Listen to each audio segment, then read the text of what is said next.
Welcome this 22nd of July, the day after the full moon. Personally, I slept right the way through it, didn't see it. It hadn't come into view. When I looked around midnight, it was still behind the hill. So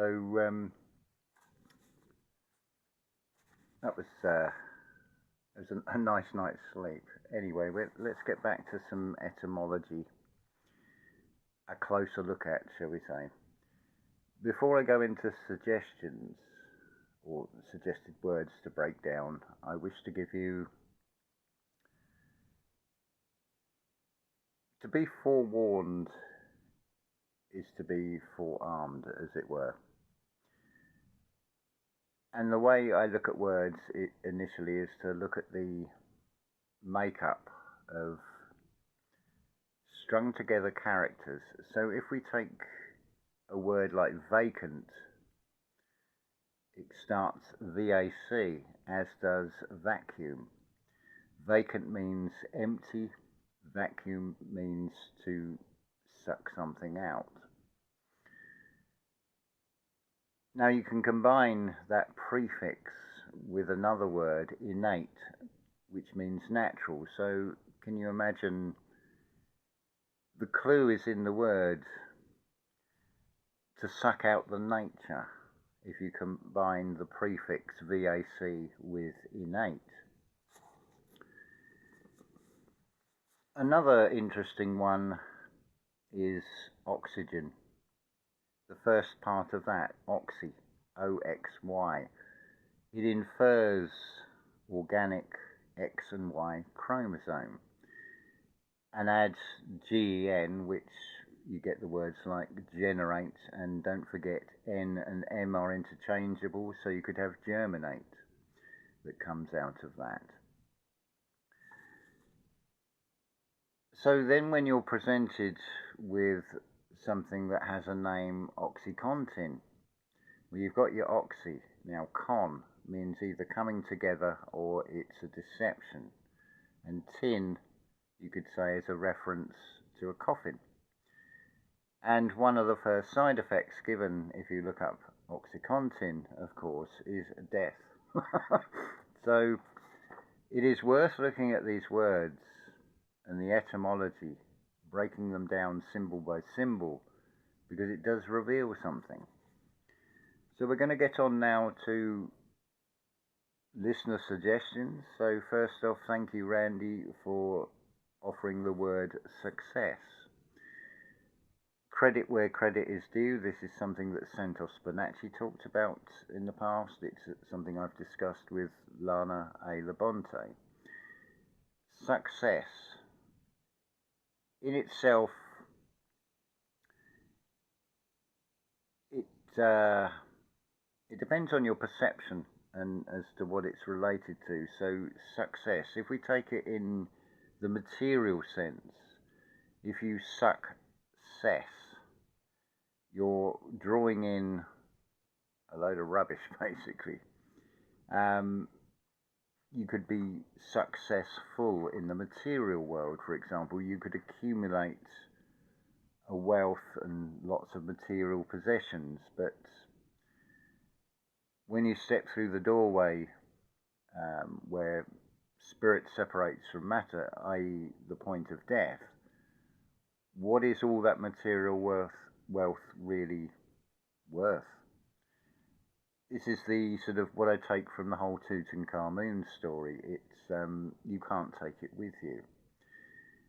But you could also see it as Lana puts it, it's sucking out the excess. So it's also decluttering as well. You are becoming successful inside yourself when you use your discernment and you let go of what no longer serves you, for example. So the actual word success, S-U-C-C-E-S-S. So you've got spirit, it's about you. You see, the letter C appears twice because you have two eyes. E is the energy and S is the representing the two spirits. So you could see success in a material perspective, or you could see it in a more spiritual perspective. And of course it has a double meaning. The next word, if I can read my writing here, suggested by Forest Green, is imagination. Well, I would suggest you look at the about section of this channel, but to reiterate that, it's image in nation. What is the nation? That's you are your own nation, you are your own sovereign being. The image in nation, it's what's in your mind's eye. Your imagination, it's what you create in the mind's eye. And it's at ion. You'll notice a lot of words end ATION because it is aimed at the mind's eye and being able to switch it on. An interesting word I was given to decode was the word kumquat. I knew it was a fruit, but I didn't know anything more than that. The comment seems to have disappeared, but I shall decode it anyway. I've seen the comment.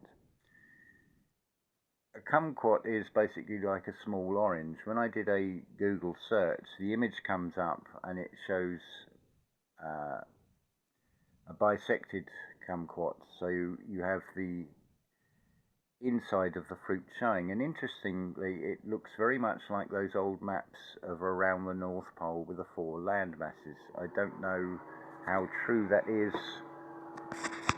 Excuse me one moment. That's the solar panel motor whirring in the background, so I'll turn it off while I'm recording this. So kumquat, it can be spelt K-U-M or C-U-M. The letter K is very interesting. It consists of the I, and you can see from that you've got 2 roots, one leading upwards, one leading downwards. Cum is related to con, so you can conjoin, you can come together. It's a union of something. The Q, it's like its capital form is like the letter O, but it has a little tail. It's implying being tied to something. In its lowercase form, it's like an O and it has a long tail. It relates in many ways to the letter G, which is very much like the O, but open on one side, and it has a little hook on it. In the lowercase, it has a tail which forms a hook as well. So the word Gaia, for example, you could get from that.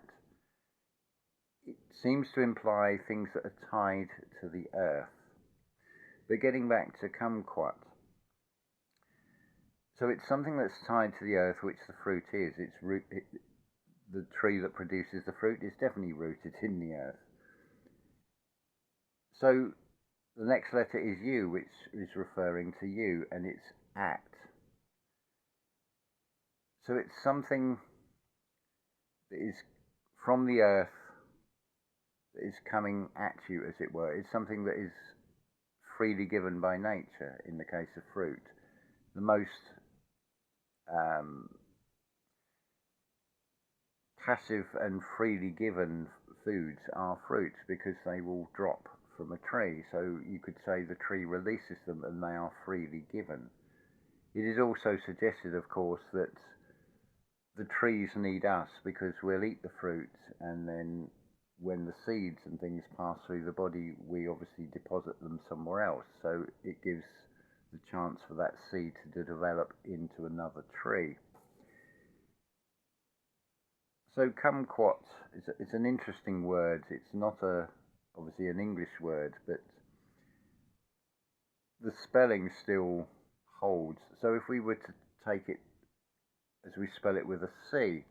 It's inviting you to see what comes next, which is you, and then M, which is magic.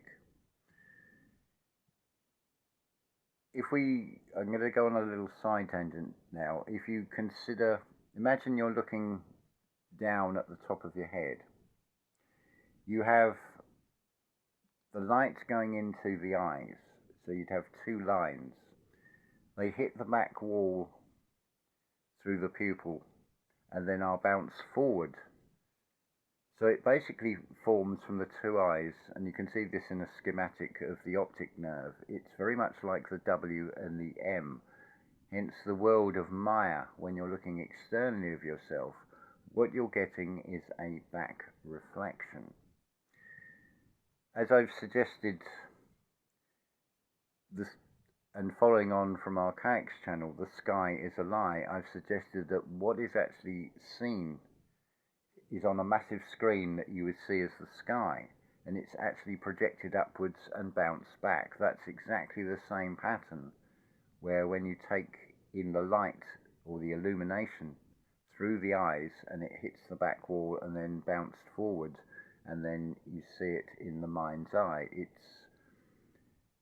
It's recorded by the eyes, and then it creates an image that is then held in memory. The last word, I forget who suggested it, it's on the introduction video to this series, A Closer Look At, is the word word or sword. Now, I'm sure many of you have seen depictions of this return of Jesus, the Jesus character, and the tongue is a sword. Well, you've only got to look at the whole legalese system and see that words do have power. You would be given a sentence, for example.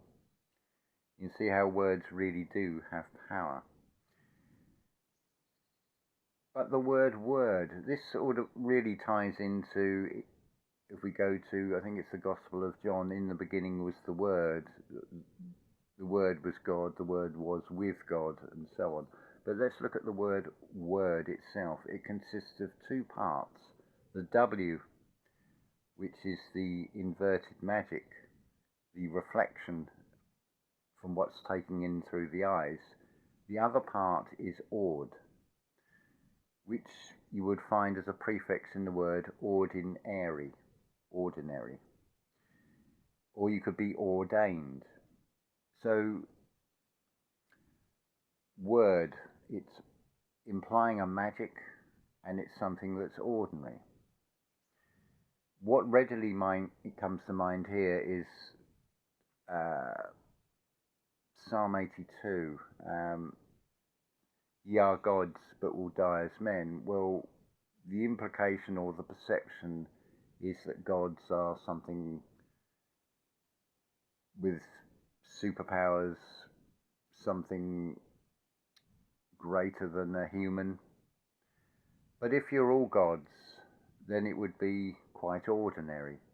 So it's a magical ordinary in the word word, and the word became flesh. So it's telling you in that the magic is in the ordinary.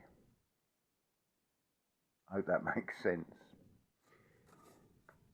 Because what would be this distinction if there is a realization that you're more than just a human, you are a god or a goddess, then it wouldn't be so outstanding or so different. You would all have this realization of what you were.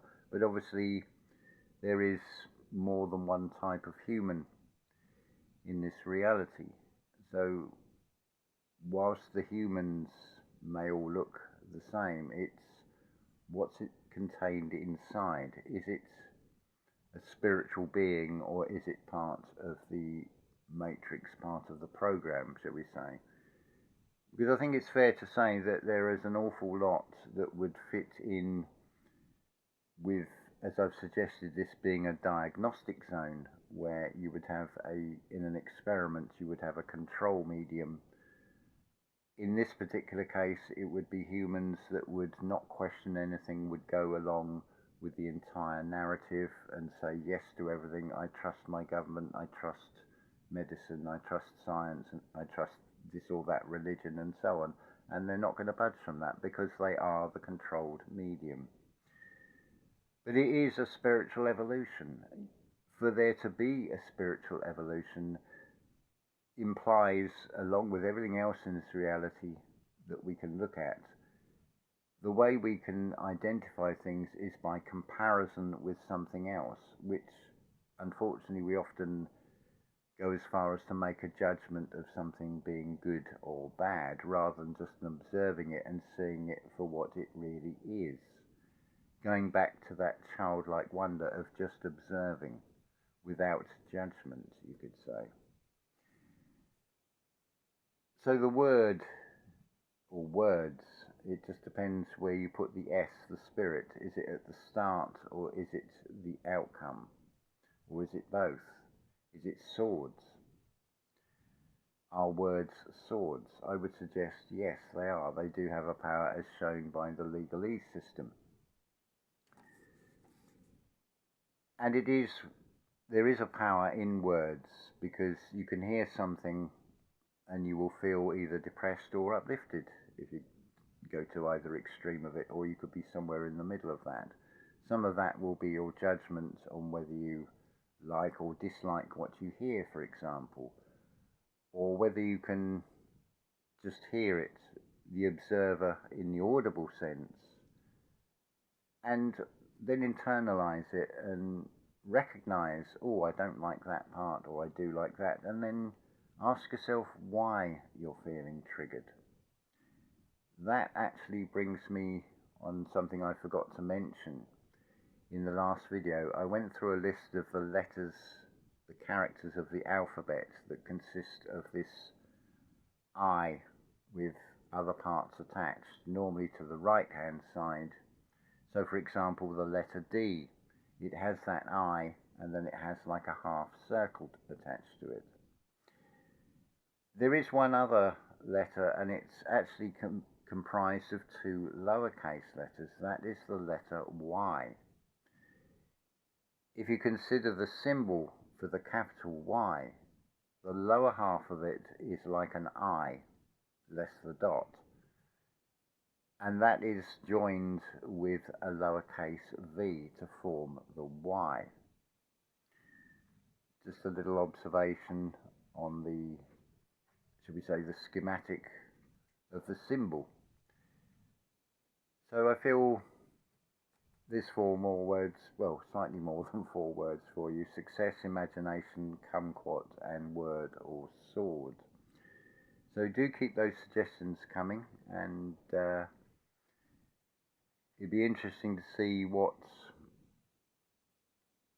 comes out, what words are suggested. But I would, any word you're faced with, just start by breaking it down into the syllables. Consider, like OXY, what it can be attached to or meant on the end of a lot of words, like government. And you'll start to get a different picture on things. You'll start to see things in a new way just from looking at the spell of these characters that are strung together to form what we know as words. So as always, unconditional love to you all.